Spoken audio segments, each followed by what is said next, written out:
سر آپ 2014 کے دھرنے کے پیچھے اگر کہتے ہیں کہ اسٹیبلشمنٹ ملوث تھی، تو میں جب سوال کرتا ہوں کہ اسکرپٹ رائٹر 2014 کا اور 9 مئی کا اسکرپٹ رائٹر ایک ہے، تو آپ کو اس کے اوپر سنجیدگی سے کام کرنا چاہیے. مطلب یہ آپ کا اس میں یہ تھوڑا کوالیفائی کر دینا کہ وہ اسکرپٹ رائٹر ہو سکتا ہے کہ آپ ذرا ریٹائرڈ ہو، اس وقت حاضر سروس ہوگا. اس وقت حاضر سروس اور تھا، اب تو وہ سارے ریٹائرڈ ہیں. اس تو وقت تو اب اس وقت اسکرپٹ رائٹرز میں ریٹائرڈ لوگ ہو سکتے ہیں، دیکھو اس وقت کیونکہ حاضر سروس کوئی نہیں تھا اس میں.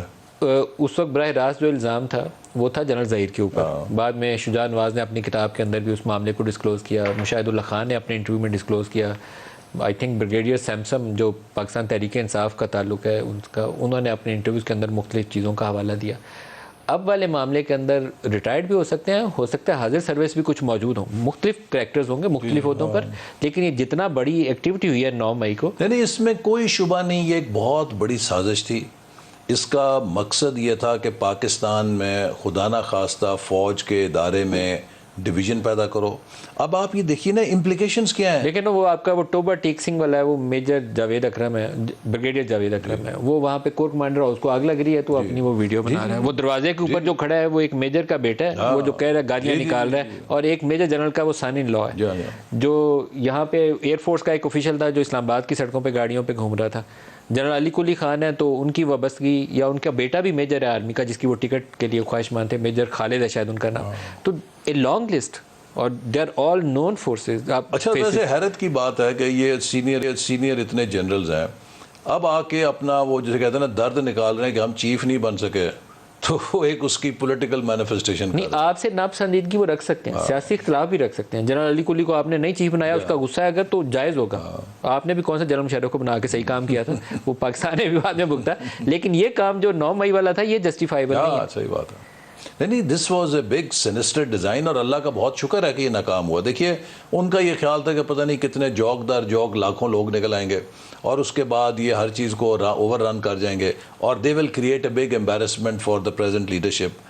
الحمدللہ that did not happen. Rather وہ خود ہی آپ اپنے جو کہتے ہیں نا آپ اپنے دام میں سے یاد آ گیا، تو وہ جو انہوں نے جال لگایا تھا وہ کسی اور کے لیے لگایا تھا، خود اس میں وہ گر گیا. ایک میری خواہش ہے، پتہ نہیں حکومت اور فوج اس کے اوپر کتنا آگے چل سکتے ہیں، کہ جن لوگوں نے 9 مئی کے واقعات کی ایکچوئل میں منصوبہ بندی کی ہے، یا فوجی تنصیبات میں اگر کوئی ریٹائرڈ اور حاضر سروس لوگ ہیں، ان کو فوج کو پوری اس کی رپورٹ پبلک کرنی چاہیے. کیونکہ پاکستان کے ادارے ہٹ ہوئے ہیں نا، اس میں یہ میٹر نہیں کرتا کہ وہ اگر کوئی جنرل ہے یا کوئی میجر ہے یا کپتان ہے، اگر کوئی تھا تو اس کا نام ڈالے سامنے کہ یہ لوگ تھے، یہ ہم نے تحقیقات سے ثابت کر دیا. میرا خیال ہے کہ یہ ضرور کرنا چاہیے تاکہ آئندہ، یہ ایک بہت خطرناک بات ہے. دیکھیے پاکستان از اے نیوکلیر کنٹری، اور ہمارے دشمن یہ چاہتے ہیں کہ وہ خدا نہ خواستہ ہماری فوج میں کوئی ایسا واقعہ پیدا کر کے دنیا کو یہ کیس بتائیں کہ دیکھو ایک فوج ہی تھی جو آخری ایک جس کی وجہ سے ہم مطمئن تھے کہ پاکستان میں یہ اثاثے محفوظ ہیں. اب اگر یہ بھی تقسیم ہو گئی یا اس کی بھی ولنریبلٹی اتنی ہوگی تو کیا پاکستان اس صلاحیت کو رکھنے کا حقدار ہے؟ یہ ان کی ڈیزائن ہے. تو ہم کیوں اس کے اندر جا رہے ہیں؟ ہمیں تو یہ ثابت کرنا چاہیے کہ ہمارے ادارے پہلے سے زیادہ مضبوط ہیں، پہلے سے زیادہ متحد ہیں، پہلے سے زیادہ فعال ہیں، تاکہ دنیا ہم پہ ٹرسٹ کرے. لیکن یہ جو ساری ایکٹیویٹی ہے یہ اس لابی کی ہے کہ جو پاکستان کو دیکھنا چاہتی ہے ڈی نیوکلرائز. دیکھیے نا سوڈان کیا ہو رہا ہے وہاں پہ، کہ اسی طرح وہاں پہ ڈیسنشن پیدا کی گئی. آج انہوں نے آپس میں ایک دوسرے کو مار داڑ کر کے تباہ کر کے تماشا بنا دیا. سو ہمیں کیا سوڈان بنانا چاہتے تھے؟ یہ کیا ان کا مقصد کیا تھا؟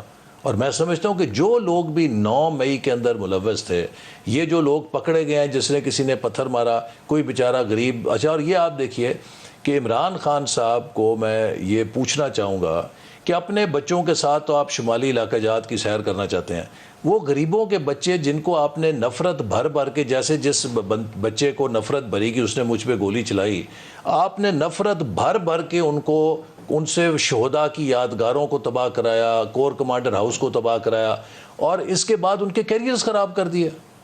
کون اس کا ذمہ دار ہے؟ یہ جو بچے آپ نے پکڑے ہوئے ہیں جن کے کیریئرز خراب ہوئے ہیں، میں اس پہ بھی چاہوں گا بریک آ رہی ہے، بریک سے واپسی بھی آپ سے پوچھوں. اگر یہ بچے پکڑے گئے ہیں تو جیسے آپ نے کہا کہ جو اصل میں محرک ہیں اس کے، کہ جو پیچھے سے یہ تانا بانا بن رہے تھے، ان تک ضرور پہنچنا چاہیے.